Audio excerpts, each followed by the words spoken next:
Hello guys, आज का topic है कैमरा बेसिक्स। मेरे बहुत सारे फ्रेंड्स हैं जिनके पास कैमरा है और जो कैमरा खरीदने की इच्छा रखते हैं लेकिन कैमरा यूज़ करने नहीं आता।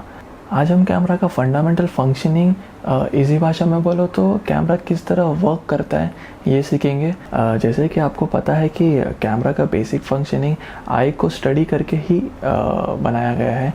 जैसे कि हमारा आईज फंक्शन करता है वैसे ही मोस्ट ऑफ कैमरा फंक्शन करता है। जैसे कि हमारे आईज़ में भी लेंस होता है, आइरिस होता है, पीछे रेटिना होता है जो हमारा सेंसर है, और आई लीड होती है।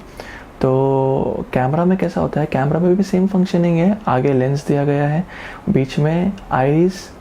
वैसे तो वीडियो कैमरा में उसको आइरिस बोलते हैं, पर ऐसे हम उसको अपर्चर बोलते हैं, अपर्चर रिंग। ठीक है, वैसे ही अपर्चर रिंग होता है।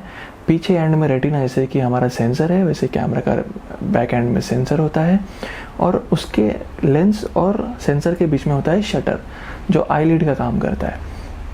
आइरिस का बेसिक फंक्शनिंग ये है कि according to the environmental light, जैसे कि अगर एनवायरनमेंट में लाइट कम है तो आइरिस अपने आप को ब्रॉड ओपन कर लेता है ताकि हम डार्क एरिया में भी देख पाए।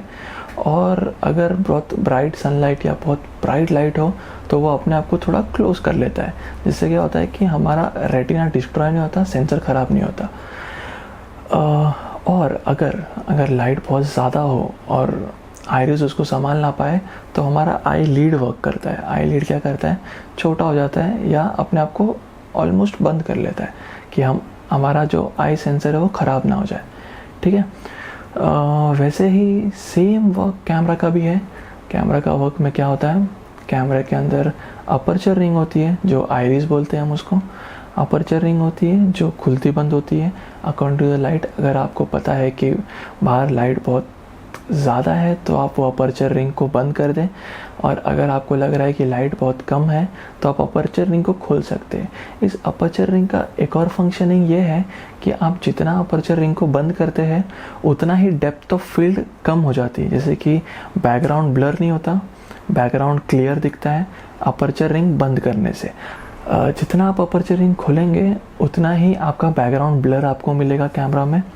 आइरिस या अपर्चर अगर आपको कैमरा में फाइंड करना है तो वो छोटे एफ लेटर से सिंबलाइज किया जाता है। और जैसे कि आप देख रहे हैं आइरिस का नंबर होता है, जैसे कि 1.2, 2.8, 3, 5, 8, 10 ऐसे 22 तक जाता है। तो जितना आइरिस का नंबर ज़्यादा रहेगा उतना आइरिस क्लोज रहेगा, और जितना आइरिस का नंबर कम होगा, जैसे कि 2.8 हुआ, 1.8 हुआ, 1.2 हुआ, उतना आइरिस ओपन होता है। एक और ट्रिक ये है कि जितना आप सब्जेक्ट को कैमरा के पास रखोगे और बैकग्राउंड जितना दूर रहेगा उतना बैकग्राउंड ब्लर मिलेगा।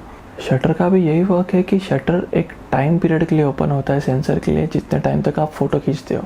आपको एक क्लिक करके एक आवाज़ आती है जो शटर ओपन और क्लोज़ होने की आवाज़ है।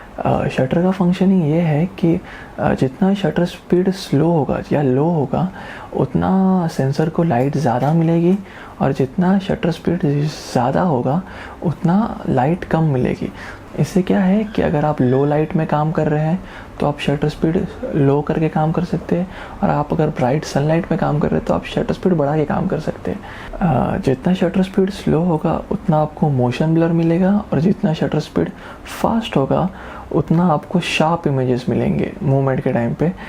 वैसे स्पोर्ट्स फोटोग्राफी में हमेशा शटर स्पीड हमेशा हाई रखा जाता है। अगर आप कोई स्टैचू का फ़ोटो ले रहे हो या फिर आप कोई बिल्डिंग्स का फ़ोटो ले रहे हो जो चीज़ हिलने नहीं वाली, आप उसमें शटर स्पीड कम कर सकते हैं। शटर स्पीड हमेशा मेंशन किया जाता है 1:समथिंग समथिंग। ठीक है, ये 1:समथिंग समथिंग क्या है, ये 1 सेकेंड के कितने भाग में आप शटर को ओपन करते हो ये चीज़ है। तो इसमें कैसे नंबर दिया जाता है 1:50, 60, 70 ऐसा करके ये 100,000, 8,000 तक चले जाता है। ठीक है, तो आपको तय करना है कि आपको शटर स्पीड कितनी रखनी है। 1:1 1 सेकेंड के कितने हिस्से में आपको ये रखना चाहिए। हाँ, फॉर बेसिक फ़ोटोग्राफी जिसमें ज़्यादा मूवमेंट्स नहीं है आप उसको 1:50 या 1:60 पे रख सकते हैं। इसमें आपको अच्छी ब्राइटनेस मिल जाएगी। और अगर थोड़ा मूवमेंट्स हो रहा है तो 1:125 या 150 के आसपास रख सकते हो। इसमें क्या है, ज़्यादा मोशन ब्लर नहीं होगा और आपके पिक्चर शार्प आएंगे। और अब हम बात करेंगे ISO की। ISO और कुछ नहीं पर ब्राइटनेस के लिए है। जितना आप ISO बढ़ाते हो ब्राइटनेस उतनी बढ़ती है, जितना आप ISO घटाते हो ब्राइटनेस उतनी कम होती है। जितना ISO कम रहेगा उतना बैकग्राउंड में नॉइज़ कम रहेगी, और जितना ISO ज़्यादा रहेगा उतना बैकग्राउंड में नॉइज़ बढ़ जाएगी। मैं आपको एक डेमो के लिए दिखाऊंगा ISO बढ़ा के कि कितना बैकग्राउंड में नॉइज़ बढ़ सकता है ISO बढ़ा के। जैसे कि अभी ISO 400 है, मैंने कम पे रखा है ISO 400 इसलिए क्योंकि मैं बहुत डार्क रूम में बैठा हूँ। तो ISO 400 इसका बेस ISO है, तो इसमें आपको लोएस्ट नॉइज़ मिलेगा। अभी मैं ISO जैसे बढ़ाता रहूँगा, आप देखोगे कि हायर ISO में आपको नॉइज़ दिखने मिलेगी। अभी आप देख सकते हैं कि मैंने ISO 4000 पे ले आया, पर थोड़ा ब्राइटनेस बचाने के लिए मैंने अपर्चर को थोड़ा क्लोज कर दिया है। जहाँ पर वो पहले 1.7 पे था, अब मैंने उसको 5.6 पे कर दिया। पर आप नॉइज़ देख सकते हैं कि बैकग्राउंड में नॉइज़ कितनी है। यहाँ पर आप छोटे ऐसे ब्लिंक देखते रहेंगे, उसको बोलते हैं बैकग्राउंड नॉइज़, उसको बोलते हैं ग्रेनिंग भी बोलते हैं, उसको नॉइज़ भी बोलते हैं। तो ये बचाने के लिए आपको ISO कम रखना पड़ेगा। DSLRs में लेंसेज चेंज करने का ऑप्शन अपने पास बहुत सारा है, जिसमें जूम लेंस आते हैं, फिक्स लेंस आते हैं। तो अब इस जूम लेंस और फिक्स लेंस में क्या आपको बेनिफिट्स मिलता है ये मैं आपको बताऊंगा। जूम लेंस में आपको रेंज मिलता है, पर वेरेस कि आपको अपर्चर जो है वो एकदम वाइड नहीं मिलता, नॉर्मल अपर्चर मिलता है। इससे क्या होता है कि बैकग्राउंड ब्लर आपको कम मिलता है। वेरेस फिक्स लेंसेज में अपर्चर रिंग वाइड ओपन हो सकती है, तो इसमें आपको क्या है कि वाइड ओपन अपर्चर रिंग से आपको बैकग्राउंड ब्लर मिलता है।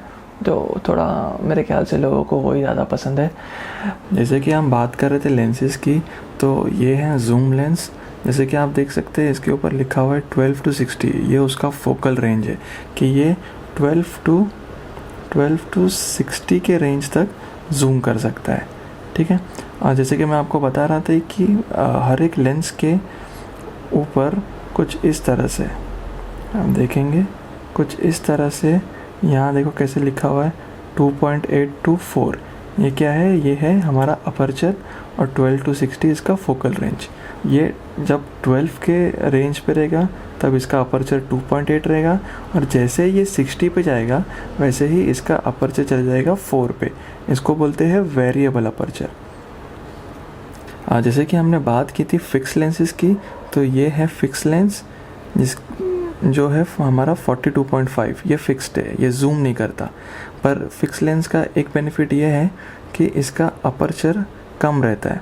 जैसे कि आप देख सकते हैं यहाँ पर इसका रेंज दिया हुआ है 42.5 और अपर्चर दिया हुआ है 1.7। 1.8, 1.2 ऐसे करके जो लेंसेज आते हैं वो प्रोफेशनल लेंसेज होते हैं, जो बहुत सारे प्रोफेशनल लोग यूज़ करते हैं। तुम्हारे पास नहीं होगा तो आपके पास एक और एक्स्ट्रा लेंस होता है जो रेंज होता है कुछ 300 या 250 के आसपास। तो फिर आप वो 250 या 300 वाला लेंस यूज़ कर सकते हैं। आप उसको 250 या 300 फुल रेंज पे लेके जाएँ और फिर उसके ऊपर पोर्ट्रेट क्लिक करें तो आपको बैकग्राउंड ब्लर मिल जाएगा। चलो गाइस, आज के वीडियो में इतना ही। अगर आपको और कुछ जानकारी चाहिए तो नीचे कमेंट सेक्शन पे मेंशन करें कि आपको क्या चीज़ के बारे में लर्न करना है। अगर मुझे आता होगा तो मैं आपको सिखा दूंगा।